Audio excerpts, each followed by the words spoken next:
Mira, te voy a ser completamente honesta porque hasta hace no mucho yo no sabía que existía el Helicobacter pylori, o sea, pero cuando he empezado a investigar un poquito más, gracias también a los comentarios de las grandiosas y los grandiosos que nos escriben en todos los episodios, pues me he dado cuenta que es una realidad que vive muchísimas personas, y dentro de las investigaciones que estaba haciendo encontré algo que la verdad me ha dejado como casi abrumada, ¿no? Que cerca de la mitad de la población mundial, incluso hay investigaciones que dicen que ya se habla de hasta 2/3 de la población mundial padece o tiene la Helicobacter pylori, pero que no se da muchas veces eso, ¿no? No da la cara realmente tal como es, hasta que ya tenemos un problema en concreto, un problema que la medicina convencional lo trata directamente con antibióticos, que luego pues en este episodio hablaremos del impacto que tiene esto, ¿no?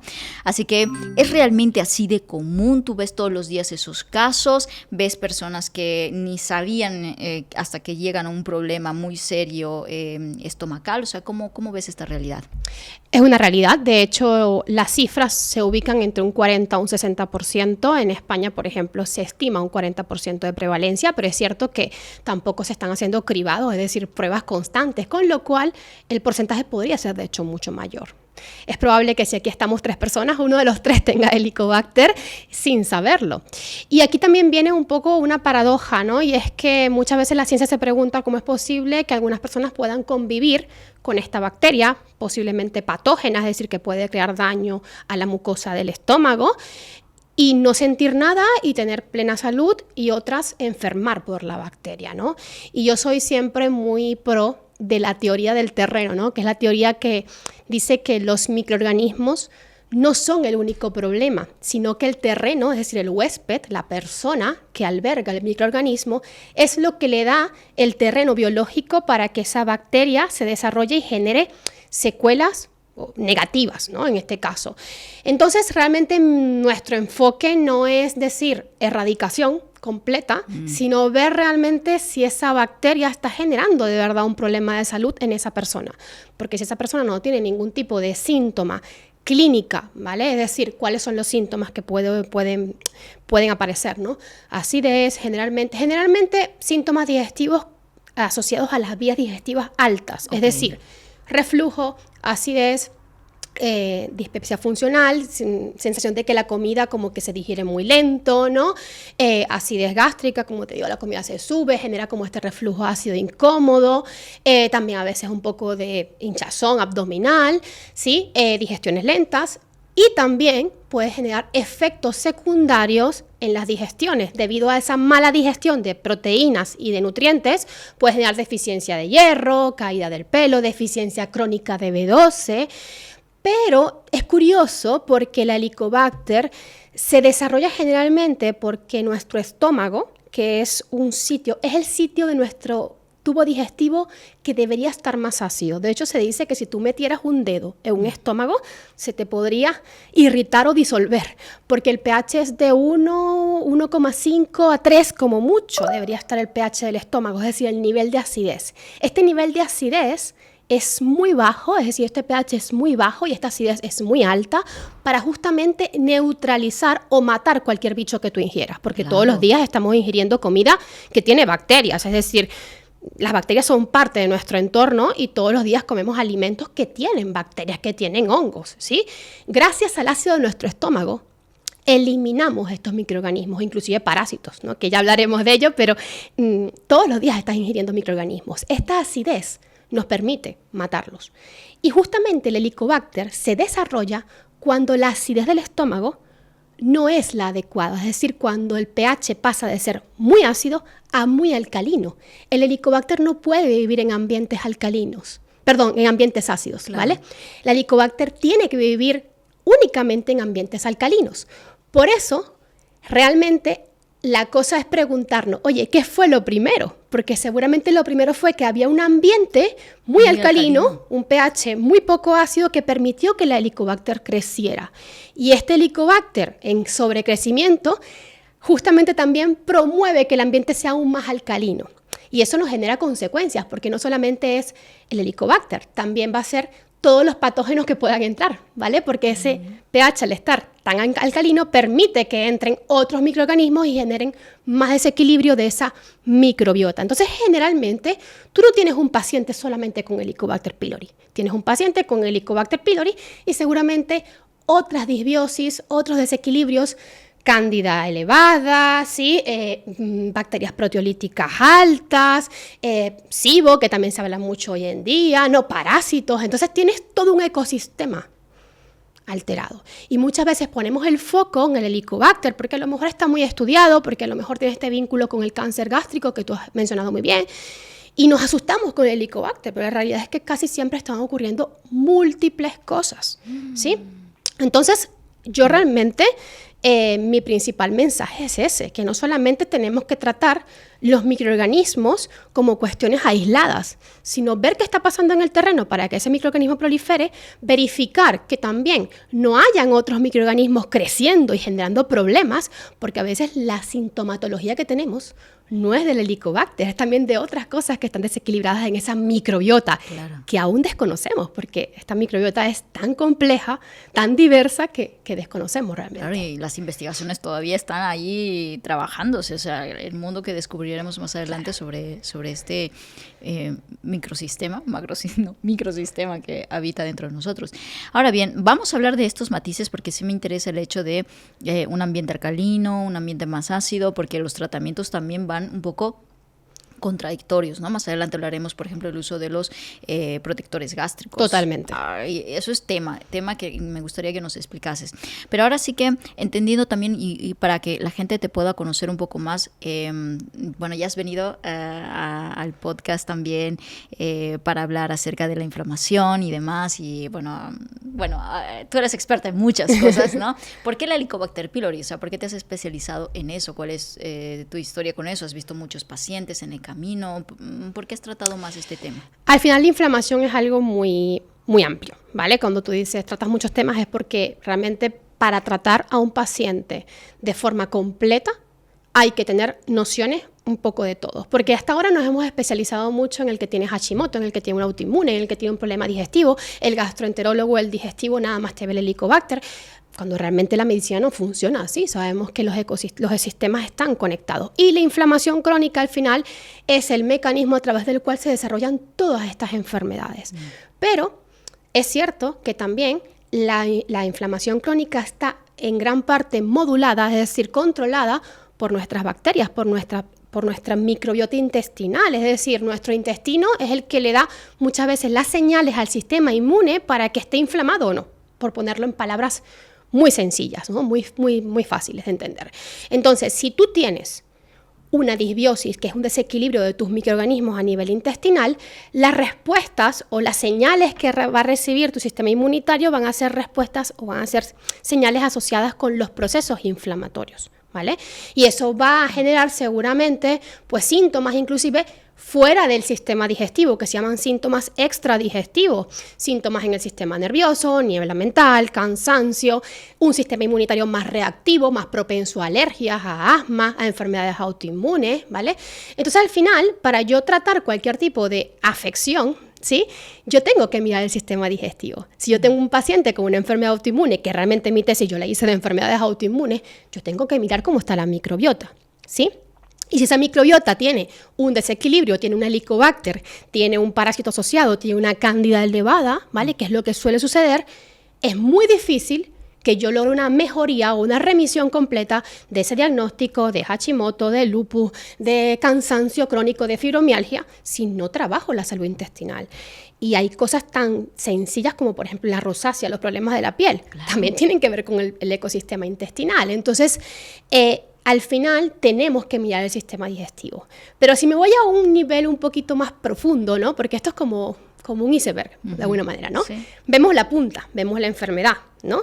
El Hashimoto, la psoriasis, el lupus, la rosácea, ¿no? El cansancio crónico que tengo, la fibromialgia. Pero debajo de ese Hay una parte media que, y yo lo explico casi siempre en las clases, ¿no?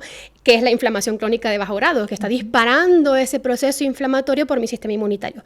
Y debajo está la microbiota, nuestras bacterias orquestando también un poco estas respuestas inflamatorias sistémicas. Y si me voy a un nivel más abajo, ¿qué es lo que está generando este desequilibrio de nuestras bacterias intestinales? ¿Por qué todo el mundo hoy en día habla de parásitos, de pílori, de cándida, cuando antes parece que nadie sufría de esto, todo el mundo digería bien, nadie tenía ni intolerancia al gluten ni a la lactosa, todo el mundo comía de todo y aquí no pasaba nada, ¿no? Ni siquiera los niños nacían con tantas alergias, con tantos problemas que tenemos hoy en día. Y debajo está, por supuesto, lo que llamamos las bases, los hábitos de vida, ¿no? Entre los que está la alimentación. Es evidente que nuestra alimentación ha cambiado en los últimos años, ¿no? Más ultraprocesado, más comida occidental, ¿no? Y eso, pues podemos hablar un poco más de dieta antiinflamatoria, que es lo que yo promuevo, la alimentación antiinflamatoria.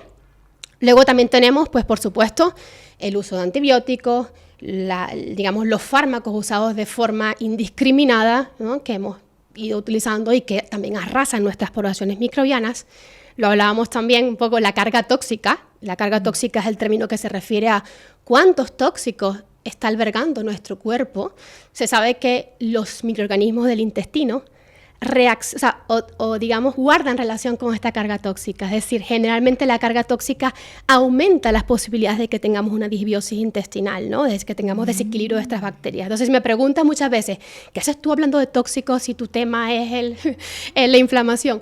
Es que no puedes tener un cuerpo desinflamado si está lidiando con una alta carga tóxica. ¿Me explico? Hoy en día tenemos pues disruptores endocrinos, ftalatos, perfumes en todo, ¿no? Una sobreexposición a microplásticos, que toda esta carga favorece que también nuestros microorganismos del intestino pues se desequilibren. Inclusive pues también los herbicidas, pesticidas que están en los alimentos, que sabemos que también pues, cada vez hay más aditivos, en fin. Podríamos aquí mencionar muchas cosas. Y también en esta base, como te digo, del iceberg, está las emociones, el estrés, ¿sí? Si entramos allí ya es abrir como un melón también grandísimo, ¿no? Porque es evidente que hoy en día pues también tenemos una mente que muchas veces está en supervivencia, que no descansa, mucha estimulación externa, muchos móviles, mucha sobreinformación, muchos estímulos, poco descanso, muchas luces artificiales. Es decir, tenemos que tener en cuenta que aunque esto suene como muy dramático todo, la realidad es la realidad. O sea, estamos en una era, en un momento vital del humano que no es coherente con su biología. O sea, no estamos preparados para recibir tantos tóxicos ambientales, tantas luces artificiales, tanto estrés emocional, alimentos de mala calidad, y todo esto va a llevar a deficiencias nutricionales, a ritmos circadianos alterados, ¿no? A estrés y cortisol sostenido en el sistema, un cuerpo en supervivencia, que lo mínimo que le puede pasar es que la microbiota se desequilibre, es decir, nuestras bacterias, nuestros microorganismos que están en el intestino, ¿vale? Al final son mini personitas viviendo dentro de nosotros. Tenemos que pensar que ellos también se alimentan y se nutren de lo que nosotros nos estamos nutriendo. Y si tú le das todo este entorno tóxico, ¿no? Agresor, claro. Pues al final, ¿cómo van a reaccionar ellas? Pues también se van a desequilibrar y desordenar. Porque realmente, cuando hablamos del Helicobacter pylori, o sea, no es que erradiquemos lo que tú decías, claro, ¿no? Es cómo lo mantengo en equilibrio, porque podemos convivir con él sin que nos afecte. Exactamente. El tema está en que hace unos años se hablaba de erradicación. Sí. Erradicación, estoy hablando de utilizar 3 antibióticos, ¿vale? Un protector gástrico, casi siempre omeprazol o esomeprazol, y pues listo. No se veía qué pasaba con el paciente, o más bien se veía que el paciente se recuperaba. Pero también partíamos de que hace unos años nuestras microbiotas eran más resilientes. ¿A qué me refiero a eso? Que cuando tú pones un antibiótico, cuando tú mandas un antibiótico a un paciente, tú erradicas esas bacterias y luego ese microbioma tiene que volverse a regenerar. La regeneración de ese microbioma, que es la resiliencia del microbioma, depende del terreno, de cómo esté todo lo que está recibiendo. Como antes nuestros terrenos estaban mejores, nos recuperábamos mucho mejor ante un antibiótico. Ahora nuestros terrenos están cada vez peor. Ahora tomamos un antibiótico y parece que no nos recuperamos. De hecho, hay mucha gente que tras un antibiótico no se recupera y queda fatal, porque ya tenías una microbiota seguramente debilitada, alterada, poco resiliente, con lo cual tenemos que repensar la estrategia.